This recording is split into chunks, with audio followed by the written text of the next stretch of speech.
आज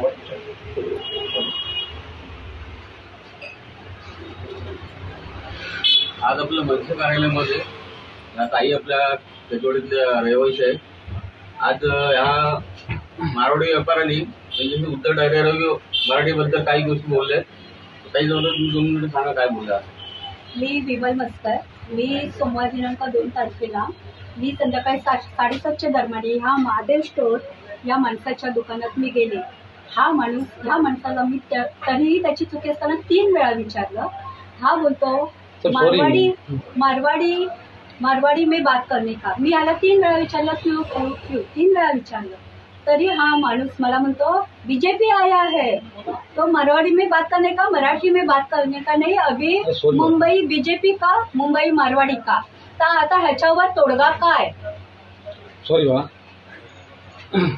मला ह्या बाबतीत आता मलाही न्याय पाहिजे आणि सर्व मराठी बांधवांसाठी आणि भगिनींसाठीही न्याय पाहिजे. आणि आम्हाला आता ह्या आमच्या महाराष्ट्रात आम्हाला हक्क पाहिजे.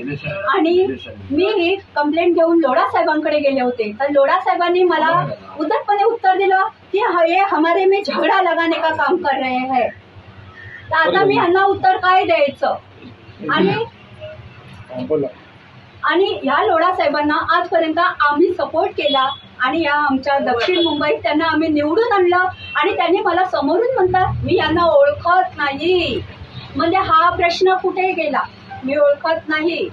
तुम्हाला ओळखच पाहिजे का. तुम्ही आमच्या मलबार हिलचे जर तुम्ही आमदार आहात तर तुम्हाला ओळखच पाहिजे का. म्हणजे ह्या मलबार हिल मधला प्रत्येक नागरिक तुमचा ना. मग त्यांची कंप्लेंट तुम्ही ऐकून तो प्रॉब्लेम सॉल्व्ह कोणी करायचा.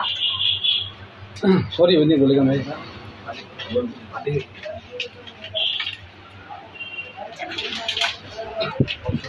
क्या होगा कोई सामान लेना मेरे पास सामान लेना है.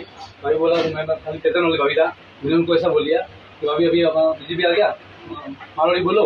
तो सर इतना बोला मैं सॉरी हो गया मेरे से ऐसा मालूम था सर सॉरी हो गया. मारवाड़ी क्यों बोलने का. सर मराठी में बोलेंगे ना. बोला क्या जिंदगी में ऐसा नहीं बोलूंगा भाई माफ करो साहब मेरे को. मारवाड़ी बोलने का सर मेरे मजाक में किया भाभी था. मजाक ऐसा मजाक मारवाड़ी क्यों बोलने का.